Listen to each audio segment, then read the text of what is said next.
सोलनपुर नाम के गांव में रानी नाम की औरत रहती थी। रानी बहुत ही अच्छी और नेक औरत थी। रानी जितनी नेक थी, उसका पति नरेश उतना ही बदमाश और अय्याश था। रानी खाना बहुत अच्छा बनाती थी। एक दिन रानी नरेश का खाना लेकर खेत पर जा रही होती है। तभी उसे एक कुत्ते का बच्चा दिखता है। वो बहुत ही बुरी तरह से घायल होता है और जोर जोर से रो रहा होता है।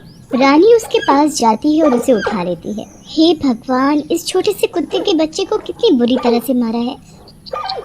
कितना डर रहा है ये। जैसे ही रानी उस कुत्ते के बच्चे को अपने हाथों में लेती है, वो रोना बंद कर देता है। ये देखकर रानी खुश हो जाती है और उसे जमीन पर रख देती है और उसे नरेश के खाने में से रोटी निकाल कर खाने को देती है। कुत्ता भी भूखा होने की वजह से रोटी खाने लगता है। ये देखकर रानी खुश हो जाती है और वहाँ से जाने लगती है, लेकिन कुत्ता रानी के पैरों से लिपट जाता है।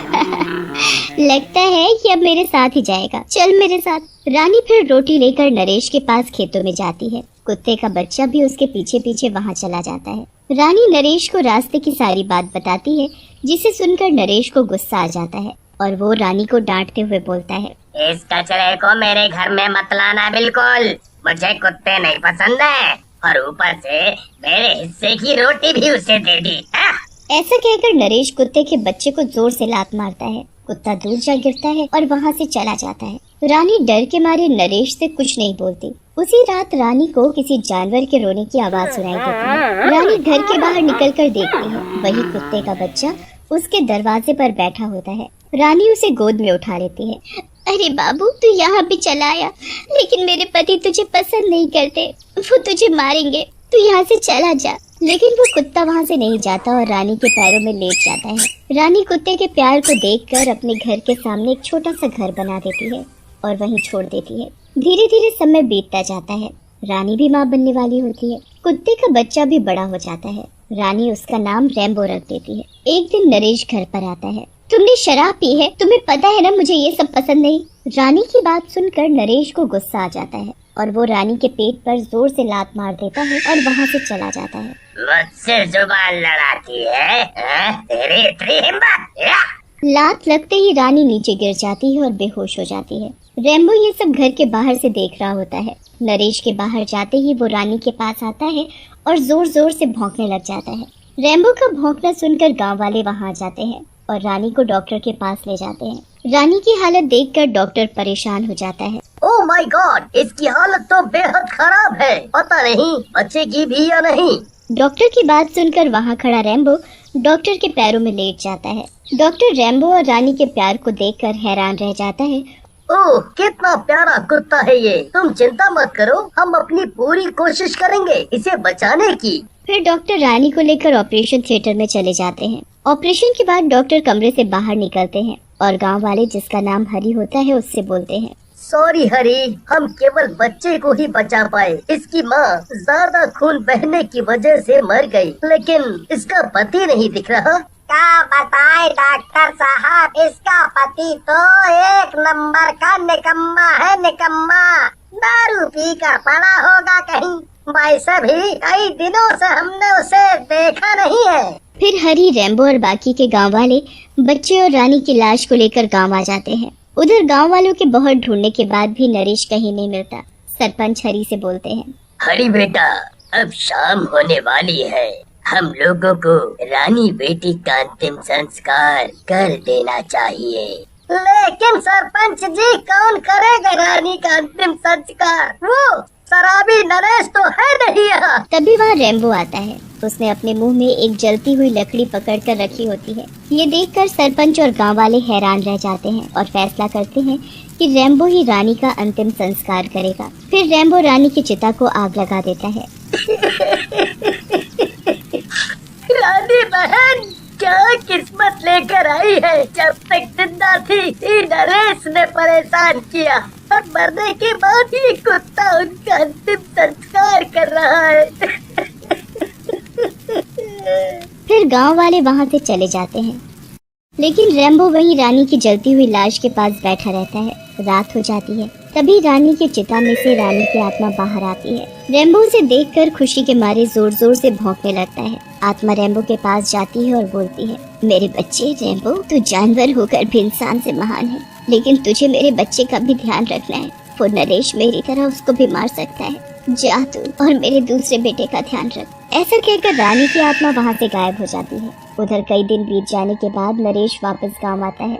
उसके साथ एक औरत होती है जिसका नाम कामिनी होता है। नरेश घर के अंदर जैसे ही घुसता है, वहाँ हरी और रेम्बो उसके बेटे के साथ बैठे होते हैं। नरेश को देखकर रेम्बो जोर जोर से भौंकने लगता है।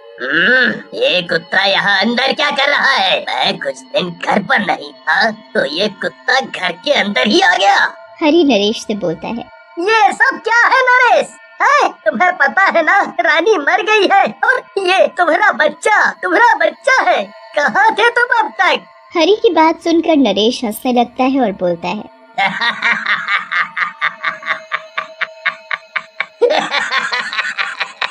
अरे बीवी मेरी मरी है, तुम क्यों दुखी हो? अच्छा हुआ मर गई। मैं तो वैसे ही अपनी कामिनी से शादी करने वाला था और ये पता नहीं किसका बच्चा है। कहीं हरी तुम ही तो इसके पिता नहीं है? वैसे भी तुमने शादी तो की नहीं है।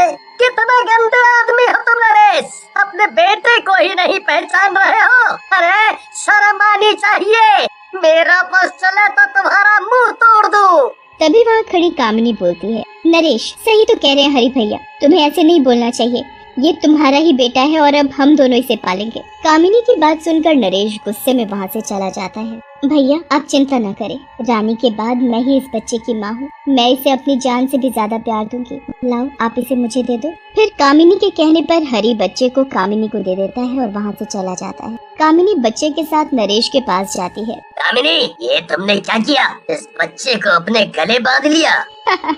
अरे मेरे गोबर गणेश, तुम भी ना बिल्कुल भोले हो। अगर आज तुम कुछ करते तो गांव वालों को तुम पर शक हो जाता और गांव वाले हम दोनों को जिंदा नहीं छोड़ते। मार देंगे इसको भी, लेकिन मौका तो आने दो। फिर कामिनी और नरेश बच्चे को पालने लगते हैं। रेम्बो भी नरेश के घर के बाहर बैठकर हमेशा कामिनी और नरेश की हरकतों पर नजर रखने लग जाता है। एक रात नरेश और कामिनी बच्चे को मारने की योजना बनाते हैं।